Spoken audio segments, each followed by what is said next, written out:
Hello વિદ્યાર્થી મિત્રો, એજ્યુકટેકનો ચેનલમાં આપનું સ્વાગત છે। આજે આપણે શીખીશું ધોરણ 7 વિષય હિન્દી પાઠ 4 કથની ઓર કરની।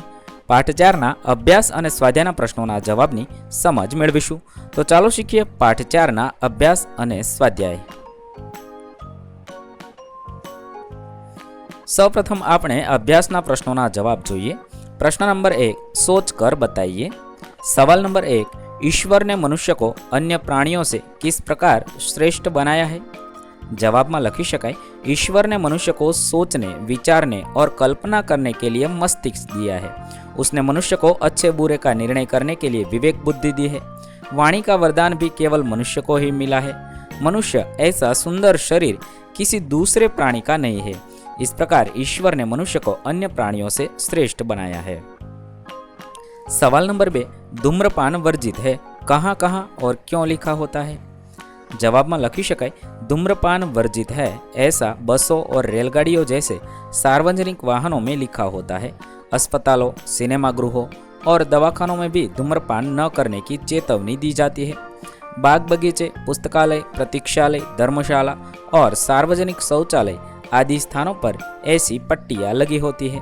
धूम्रपान से वायु प्रदूषित होती है। प्रदूषित वायु में सांस लेने से छाती और फेफड़े की कई बीमारियां होती है। इसीलिए सार्वजनिक स्थानों पर धूम्रपान की मनाही की जाती है।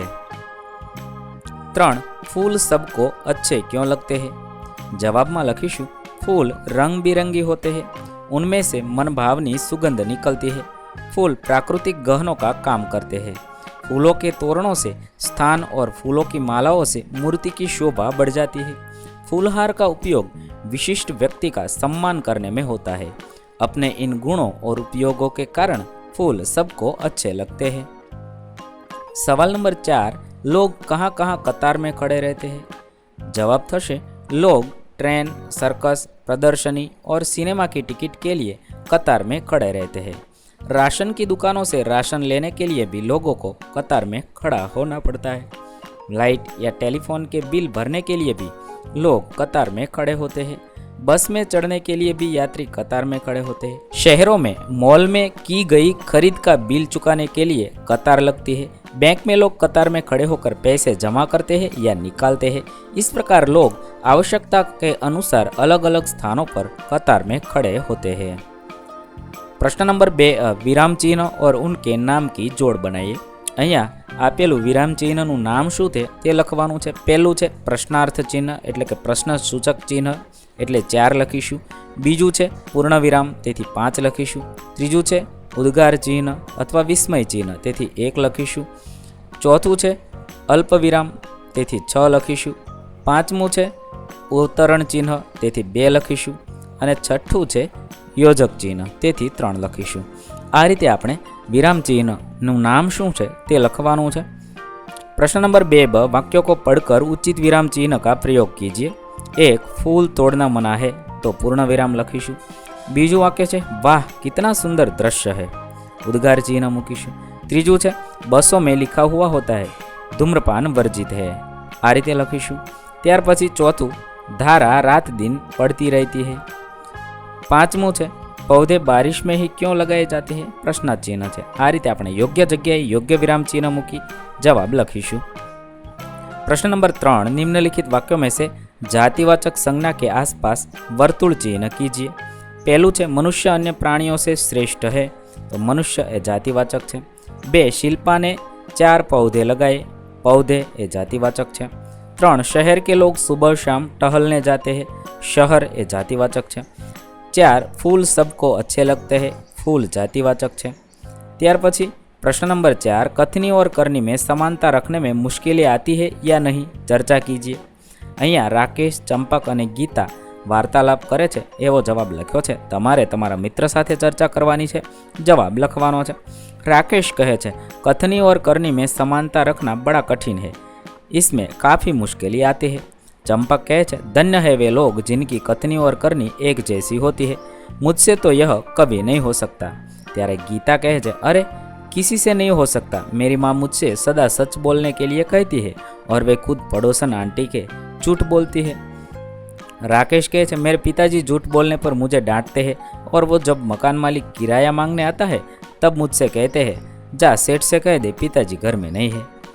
चंपक कहे छे, अरे भाई, जिनकी कथनी और करनी एक होती है वे संत कहलाते। यहाँ न किसी का माँ संत है न किसी का बाप। गीता कहे छे, फिर भी हमें कथनी और करनी समान रखने के लिए प्रयत्न करने चाहिए। जिसकी कथनी और करनी एक होती है उसी मनुष्य का दुनिया में आदर होता है। प्रश्न नंबर 5, परिच्छेद पढ़कर प्रश्नों के उत्तर दीजिए। અહીંયા એક ફકરો આપેલો છે, વાંચવાનો છે, સમજવાનો છે, તેના આધારે આપેલા પ્રશ્નોના જવાબ લખવાના છે।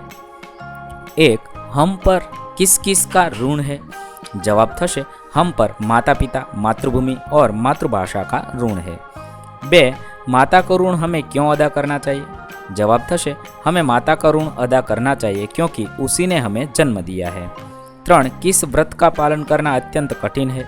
मातृभाषा पर गर्व करना और उसकी सेवा में तत्पर रहना हमारा कर्तव्य है, परंतु इस व्रत का पालन करना अत्यंत कठिन है। 4, किसे देशभक्त नहीं कहा जा सकता?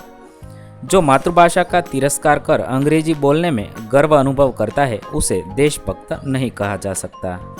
5, गद्यांश को उपयुक्त शीर्षक दीजिए। सच्चा देशभक्त अथवा माता, मातृभूमि और मातृभाषा, आવું शीर्षक આપી શકાય। હવે આપણે સ્વાધ્યાયના પ્રશ્નો જોઈએ। प्रश्न नंबर 1, अंदाज अपना अपना। कथनी और करनी में अंतर विषय पर अपने विचार लिखिए। जवाब में लखी शकाय, मैं मानता हूँ कि कथनी और करनी में एकता रखना वीरों और सज्जनों का काम है। कथनी और करनी उसी की एक हो सकती है जो सत्यवादी, निर्भय और साहसी है। चरित्रहीन, डरपोक लोग अपनी कथनी और करनी में एकता कभी नहीं रह सकते। प्रश्न नंबर 2, कथनी और करनी में अंतर विषय पर आपके दोस्त ने जो विचार लिखे हैं उन्हें पढ़िए। कथनी और करनी में अंतर विषय पर मेरे दोस्त ने लिखा है, मैंने बहुत कोशिश की, मैं जैसा कहूँ वैसा ही करूँ, परंतु मुझे सफलता नहीं मिली। मैंने एक दिन माँ से कहा कि कल मैं सुबह जल्दी उठकर टहलने जाऊँगा। दूसरे दिन माँ मुझे जगाते जगाते थक गई, पर मैं नहीं उठा। मेरी कथनी और करनी में हमेशा जमीन आसमान का अंतर रहा। मेरे विचार से कहना बहुत आसान है, पर अपने कहे हुए को व्यवहार में लाना बहुत मुश्किल है। फिर भी मैं कोशिश करूँगा कि मेरी कथनी और करनी में अंतर न हो। यदि मुझे कुछ बनकर दिखाना है तो अपनी कथनी को करनी में बदलना ही होगा। प्रश्न नंबर 3, करके दिखाइए। कोष्टक में दिए गए शब्दों को उचित क्रम में रखकर उदाहरण के अनुसार वाक्य लिखिए। कोष्टक में जे शब्द आप्या छे तेने योग्य क्रम में गोठवाना छे अने वाक्य बनाववानुं छे।